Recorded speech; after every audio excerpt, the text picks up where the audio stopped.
Hi, everybody. Oh my God, end of the week. It's Friday, December the 4th of our great year 2020. Let's get started. Okay, here we go. The weather forecast. Yay. So the weekend will be nice, sunny. Well, not that warm. Well, it's good for Seattle. The next week, we're going back to rain. Not a lot of rain, but some rain. So just want to Amazon Web Service we talked about yesterday when we talked about the Salesforce acquisition of Slack, because they're partners and they run on Amazon Web Services Cloud, AWS. But Amazon Web Services surpassed 40 billion in annual revenue. I don't know if you know about Amazon Web Services came out, they were the first cloud services. They came out in the market like in 2006 before Microsoft and Google and all the other players in the marketplace. And the thing about it is that they said, hey, we built this really pretty robust online, e-commerce platform, Amazon.com, and we did all the right things to make sure the data center's up all the time. We had the ability to go to different sites if one site's down. Hey, we should create a cloud service and sell it to companies, and that's what they did. And guess what? They've been very successful. They have their number one market share, for example. They have about a huge market share. It used to be like 70% market share. I'm not sure what it is today. But the other thing too, in terms of not just the revenue, is that this third quarter, Amazon Web Services had 3.54 billion in profit.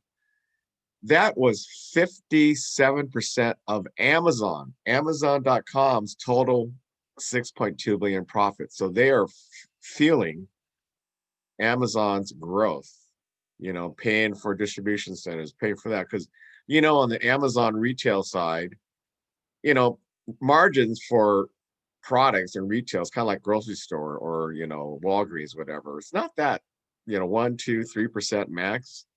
Those are the profit margins. The profit margin for selling products with, you got to think about it.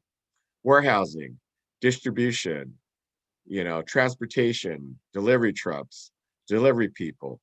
So your profit margin are not great. So Amazon Web Services, AWS, is really feeling Amazon's growth in terms of being able to build more distribution centers, hire more people, etc. So that's very key. So people need to realize that. And believe it or not, that Jeff Bezos knows that. Andy Jassy, who's the president and CEO of Amazon Web Services, a lot of people say that he's the heir apparent to Jeff Bezos. So keep tracking AWS. Bill Gates had a great interview on Today Show yesterday in terms of vaccines. And, if you had anybody in the world that's an expert on vaccines, it's Bill Gates, with all the work that he's been doing for, 20 plus years at the Gates Foundation. So listen to Savannah Guthrie's interview with Bill Gates on the Today Show. Vaccine. So from the very start, Bill Gates has devoted not only his time, but also his money to finding a solution. That's right. As someone who has been involved in health initiatives around the world for years now, Gates' foundation has now contributed $450 million to the global COVID-19 response. He famously warned about a global pandemic back in 2015 in a TED Talk. We first sat down back in April when we were just weeks into the pandemic and still figuring it out. Well, now, with at least one vaccine approved in the UK already and hopefully several green lights to come here in the US, we spoke again about where things stand and where they're going. It feels like we're in that dreaded second wave. We're in that dark winter. How are you looking at how we're handling this? Well, it's a paradoxical situation because things are getting worse right now. And so the next 4 or 5 months actually look pretty grim unless we can really double down on our behavior. But the tools, both treatment tools like antibodies and some of these amazing vaccines, will start to roll out. And by the spring, those numbers will be big enough that certainly in the United States, it'll start to change the numbers dramatically. And, we'll be headed back to normal. It's the classic, it's always darkest before the dawn. But we have it in our power to make it less dark. What would be your message to people? Well, the most impactful thing is associating with people less, wearing a mask. Wherever you might be exposed to someone outside your household. The projections show that we could save of the several 100,000 lives that are projected to be lost in these months ahead, 50,000 of those would be saved if we had high mask compliance. The obvious bright spot here is the race for the vaccine. Obviously, Pfizer just had approval in the UK. It's seeming to be on the verge of approval here in the US. Moderna, another vaccine, hot on its heels. If someone had told you in a year we would have a vaccine for a virus we didn't even know existed a year ago, what would you have thought? It's unheard of. And even when we saw the antibody results for these vaccines, we didn't know how effective they would be. It looks like almost all the vaccines are going to succeed. It is great science, great industrial manufacturing, great cooperation, even across countries. So, this is a war where we're all in it together. When you saw that 90% plus effective rate, did your jaw drop? No, that was phenomenal. That was absolutely at the high end of expectations. This is a great vaccine, so that's great for COVID and it's great for other vaccines as well. As exciting and promising as it is, do you have any hesitance or reservations about the way some of this information is rolling out? Well, we are moving quickly, but the FDA has a very clear review process, and I would say they've avoided being pressured to cut corners on that. Some of the earlier things, where they approved hydroxychloroquine or the way that the plasma stuff went wasn't them at their best. With the vaccine here, they've been super strong. Do you have faith in our government's ability to immunize Americans on this scale? Well, it's going to be tricky, and it's kind of weird that the CDC throughout this epidemic hasn't had the visible role that you would have expected. A lot of these things delegated to the states, the execution will not be what it should be. But overall, I do think we'll get it out. It just, the federal government has abdicated on many things during this pandemic. You're not one for politics, but that's a pretty serious indictment. The federal government has abdicated on some of its fundamental responsibilities in a public health crisis. Yeah, the federal government has way more resources than the states. Punting it to the states means it won't be perfect, but it'll get done. Would you have expected the U.S. to have done better in a pandemic? Well, dramatically. Do you blame the president for that? I think the administration overall, as we do the postmortem, there'll be a lot of things like confused messaging, lack of leadership, that will fall on the executive branch, and we'll hope that the next time we do a lot better. Lieutenant General Paul Ostrowski, who is in charge of some of the distribution, says that by the end of June, 100% of Americans who want a COVID vaccine will have it. Does that timeline seem doable or overly optimistic? No, I'd say that if we handle the logistics and messaging well, that should be achievable. Are you worried about widespread skepticism or reluctance to get the vaccine? Well, if this was like measles and we had to get up to like 95%, I'd be very worried. As it is, we only have to get up to probably 70% of people inoculated. Yeah, with the being treated with the vaccine to drop the numbers down dramatically. And so I'm hopeful that even people who are initially reluctant, that we'll get to 70% as people see. They'll have more data that says, hey, look, people are having a good experience, and it is helping them not die. Will you personally get the first vaccine that's offered to you as soon as you can get it? Yeah, whatever my place in line rightly is, I will immediately step up and take the vaccine. Do you have a preference? Not that you'll get a choice, but do you have a preference about which vaccine? I won't be picky individually. They're all good vaccines. Do you feel hopeful that there's a new administration? Do you feel like you'll have a better partner there to work with in terms of the immunization and the efforts that are needed going forward? Yeah, I think there'll be less denial. I think we'll have a more consistent message that, hey, we're here to, even if the news is bad, we're going to be frank with you about what's going on. This fall, you lost your father, who was very, very special to you. To lose him at this time when the country is feeling such loss, how are you reflecting on that, and how have you been dealing with that? Yeah, my dad was very special, a role model that I'll never match. He got the foundation started when I was still full-time at Microsoft. So when I move over in 2008, it's already going very well based on his work. His approach of jumping in, thinking broadly, it inspired us. And, I'm sure he would have loved to see this ability of that team to pitch in and help with this pandemic. Yeah, his father was very instrumental in the Gates Foundation, which has been working on infectious disease all this time. Now we all have had an education in it, but they've been doing this work a long time. But on masks, he said something really interesting. He said, if we thought of them as if the masks are the miracle intervention.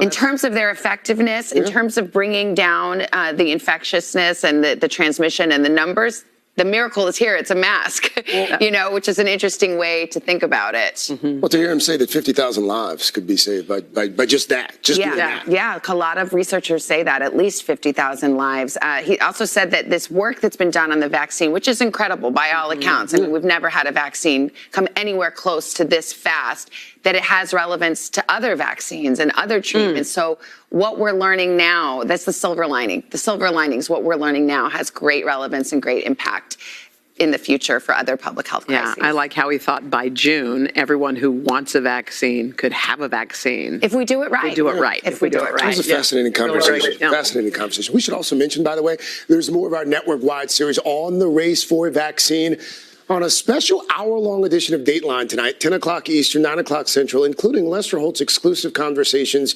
with top executives at Pfizer, Moderna, and Johnson & Johnson. Bill Gates has done some amazing work with the Gates Foundation. Bill and Melinda at the Gates Foundation, some tremendous work. And he's obviously a worldwide treasure, but he's from here. He's a local treasure as well. So thanks a lot to Bill Gates and his insights. Presidents Obama, Bush, and Clinton say they will get the COVID-19 vaccine publicly to show it's safe. I think it's amazing. But leadership, this is called leadership, right? Opposed to who in the White House. This may be helping with the education effort, trying to persuade people to get vaccinated when the time comes.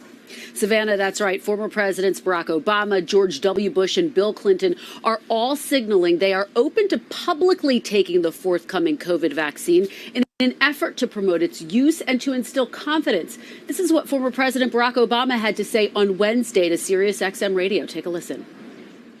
I promise you that when it's then made for people who are less at risk, I will be taking it and I may end up taking it on TV or having it filmed just so that people know that I trust this science. Okay. And what I don't trust is getting COVID. So there you go. And spokespeople for former presidents Bush and Clinton have also echoed that, saying they will get their vaccines on camera. A recent poll found 42% of Americans would not agree to get a vaccine, even if it were approved by the FDA. And top medical experts, as you know, Savannah, have been trying to allay any fears, stressing the science has guided this process. Savannah. Yeah, we talked to Bill Gates about that next hour on this very issue. Kristen, thank you very much. That's what you call leadership. Oh my goodness. The Democrats, did the third wave, the HEROES Act in May, but it was like a $3 trillion bill, and it's been sitting there since May. And people's unemployments are gonna run out basically the day after Christmas, on December 26th. And the damn Republicans are not doing shit. They haven't done shit. Mitch McConnell, I should say, has done shit. As people are looking at evictions and looking at not being able to pay for their mortgage. So shame on the Republicans. And so the Democrats are trying to make a deal and they're shifting position on more of a, it'd be about a little bit less than $1 billion. I believe the last numbers I saw is 900 million, but you'll see in this story on PBS NewsHour. Lawmakers here in Washington are under pressure to reach another economic relief deal as COVID cases and deaths spike across the country. House Speaker Nancy Pelosi and Senate Minority Leader Chuck Schumer said in a statement today that the bipartisan bill unveiled yesterday should be the starting point for negotiations going forward. Illinois Senator Dick Durbin is the second highest ranking Democrat in the Senate, and he joins us now. Senator Durbin, thank you so much for being with us again. What caused the Democrats to change their starting point? We had heard Speaker Pelosi insisting on that $2.2 trillion, but now you're looking at something that's a lot less than that. What happened? Well, we're in the reality period of time. On December the 26th, 12 million Americans will be cut off from unemployment insurance. We know that businesses are struggling to survive and they need a helping hand. State and local governments have faced a downturn in their revenues. We know we need more money for the distribution of the vaccine. When you stack them all up, Judy, that's why this bipartisan coalition of senators and House members have been working for weeks to find something that we can agree on, that we can fight for. And we've done it. We've come up, I think, maybe one or two items still to be resolved, important items, but only one or two. And so many of them that we've agreed on that the leaders, Pelosi, Schumer, have said they want this to be the starting point to get something done now. And I know you've been working with that bipartisan group, but Senator, with all due respect, the need has been great for months now. Why just now, in early December, are Democrats moving their position? I'm the wrong senator to ask. The senator should be Senator McConnell. He was the one who decides what's brought to the floor. And 6 months ago, I think it was 6 months ago, Nancy Pelosi passed a substantial bill, which I fully supported, the HEROES Act. And then she came back and reduced the number to try to get in range of negotiation and passed that bill as well. So we've done this. We brought these to the House and the Senate for consideration for months on end. But we're at the end of our rope here. We've got to do something. How in the world can the members of the Congress go home and celebrate Christmas knowing that the next morning 12 million Americans are losing their unemployment insurance? What do you think it will take to get a deal? What is going to need to what are Democrats prepared to live with, and where do you see give on the part of Republicans? Well, I can tell you we've been giving negotiations back and forth for the last several weeks, and there's been a lot of give and take, and there still is. We hardly ever meet that we don't revisit one of these items on here. But it's $908 billion of basic bipartisan agreement. What we need Senator McConnell to say, you're going to get a day on the floor. We're going to have a vote on this, and we're going to do it in a timely fashion so that we can consider passing it in the Senate, maybe do the same in the House or some version of it, work out our differences and get it done on a bipartisan basis. I think that's what the American people are clamoring for. Are you satisfied with this? I mean, clearly there's more you would have liked to have seen in here, but you can live with this, and do you think the majority of Democrats can live with this? I think they can. I believe they can. Now, Pelosi and Schumer have said this is a starting point, so maybe or not there will be some further negotiations. But we believe this $908 billion for the next 4 months, December through the first 3 months of the year, is an emergency response that is desperately needed. When we're talking about distributing vaccine, why in the world is there any difference of opinion? When we're talking about money for education, when we're talking about money for businesses to be able to survive, and basically to give to units of government some kind of relief from the struggles that they're going through. Senator, I know you're pointing a finger at the Republican leader, Senate Majority Leader McConnell, but of course Republicans are pointing right back at Democrats and Speaker Pelosi and saying there was no give on her part, on the part of Democrats. What is the public to believe here? I hope they'll believe this simple statement. This proposal, this bipartisan proposal from House and Senate Republicans and Democrats, should have a day on the floor of each chamber. If people want to offer amendments, so be it. Let them offer amendments. But let's start at this point that we worked out among ourselves a bipartisan agreement. If you can come up with something better, more power to you. But if you can't, let's at least do this as quickly as possible. Do you think this can get done by the end of next week when Congress is due to go home? Absolutely.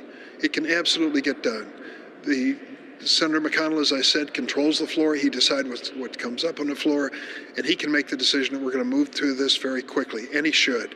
None of us want to spend Christmas Eve or Christmas Day here in Washington, but we also don't want to go home and turn our backs on the people who desperately need our help.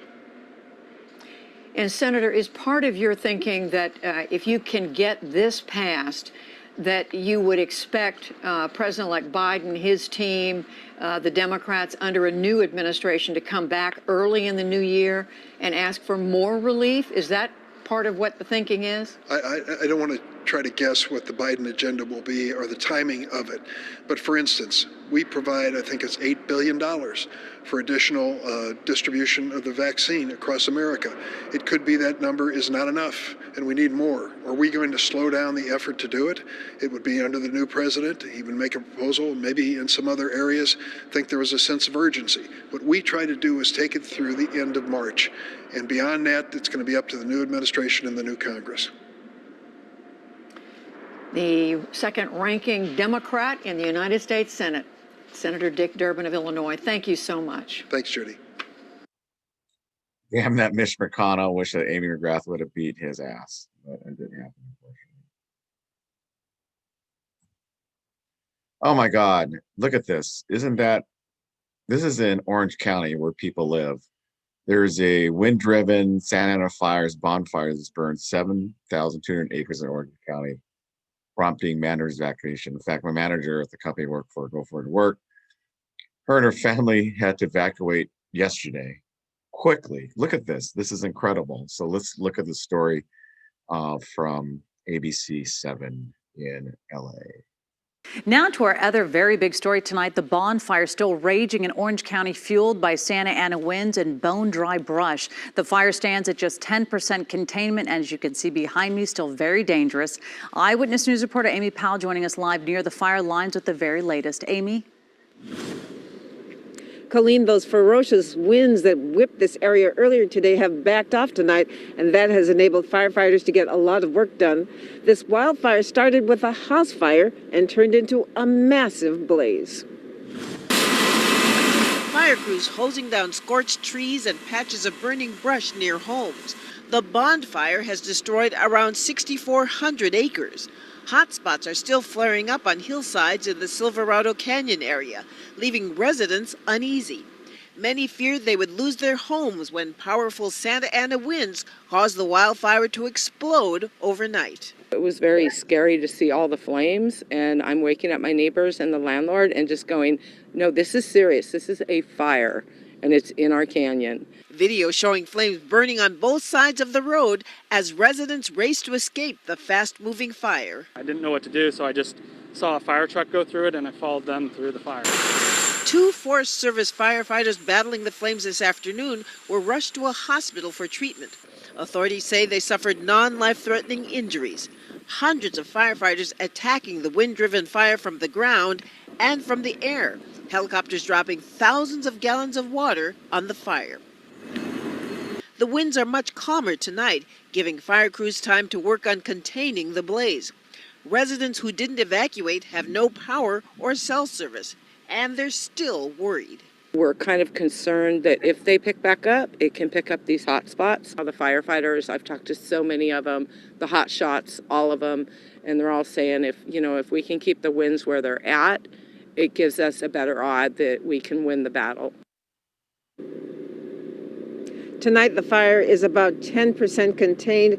Now, most of the mandatory evacuation orders that were issued to thousands of residents remain in place, but some of those orders have been lifted in a portion of the Lake Forest area.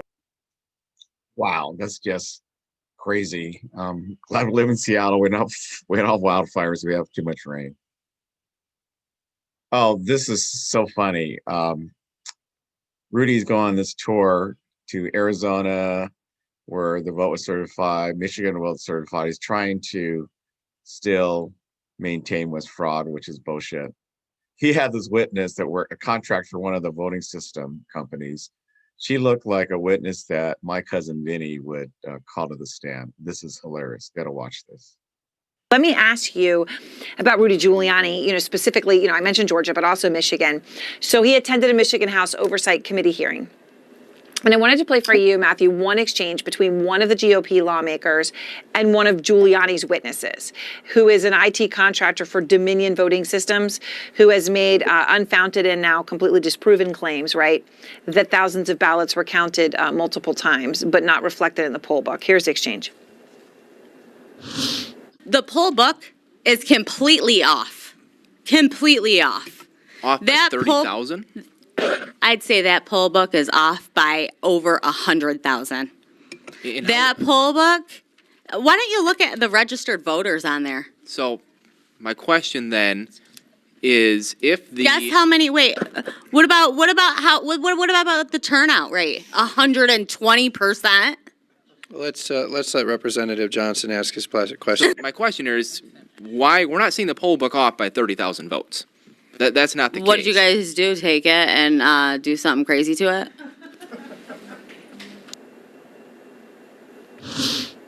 I mean, Matthew, this is like watching some sort of a skit. And then when you start to Well, laugh, you realize it's real life. Aaron, it was certainly compelling testimony, but I don't think it was the type of compelling that Mayor Giuliani was looking for. And let me just say that Ms. Carone, I salute everyone who supported the elections. We need more election volunteers, and she was certainly one of those. So I want to thank her for being part of the election. But, if you're going, and she should, and everyone else, if they saw fraud, we should be identifying that. But when you kind of bring the charges, you need to come a little bit stronger to the hoop, so to speak.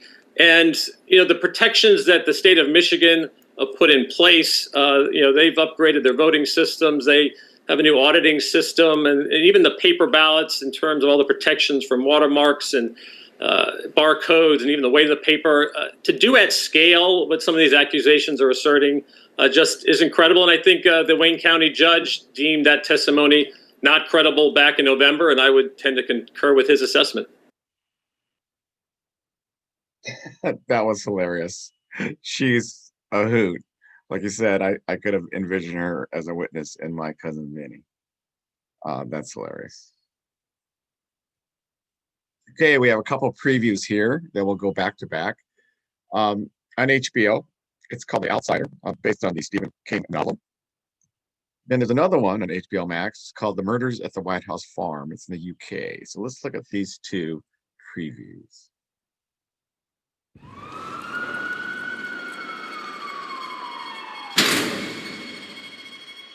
I'm sorry. Hey, Terry! Glory. No. You need to go. What is he doing with him? I'm as baffled by this conflicting evidence as you are. Did you kill my son, Terry? Look at me! Terry murdered a child. Everything he does after that is like he's begging us to catch him. What kind of criminal does that? He didn't do it. The evidence and the counter evidence, I'm struggling with that. Where are you going with all of this? Is that Terry Maitland, 70 miles away, the same day, the same time as Frankie Peterson was murdered. A human being cannot exist in two realities at the same time. I didn't kill that kid, Ralph. When the facts are filled with coincidences, don't dismiss those coincidences. I have no tolerance for the unexplainable. Well then, sir, you'll have no tolerance for me. All she's asking is that we keep an open mind. You keep your mind open. I'm just gonna look for facts, evidence, dumb cop shit like that. I think you should drop the investigation. If you don't, I feel like something very bad is gonna happen. Something bad's already happened. If you can't get yourself to really believe, then you're a danger to everyone else. When I was a kid, I didn't believe in anything. Not God, not the devil. But now I believe there's something else out there. It's worse than I ever imagined.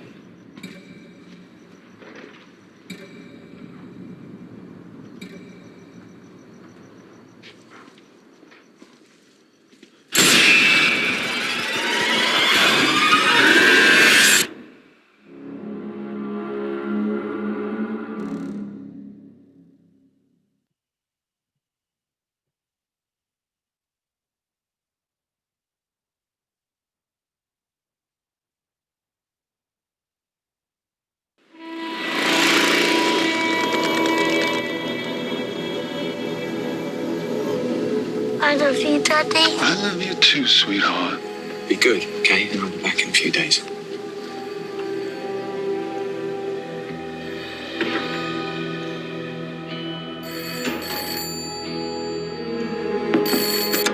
Chelmsford Police?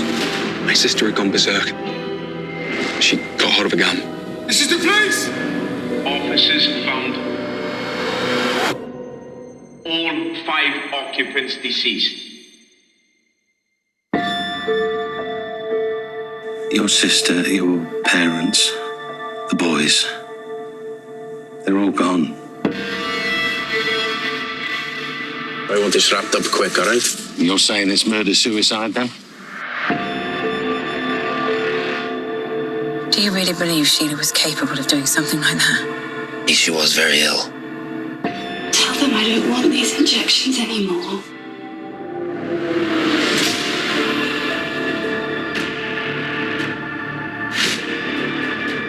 How did she manage to reload twice without even chipping a nail? Why'd you ask? Just tying up loose ends.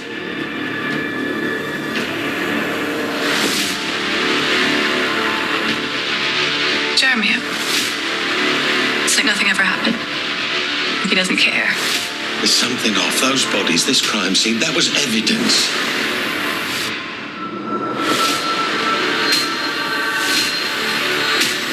I want to tell you what really happened that night.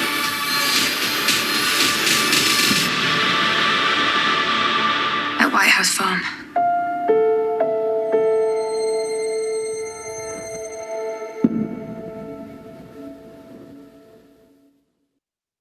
Wow, those are two pretty intense series. I have a long list of series now to watch, and just adding those two, the Outsider and the Murder at the White House.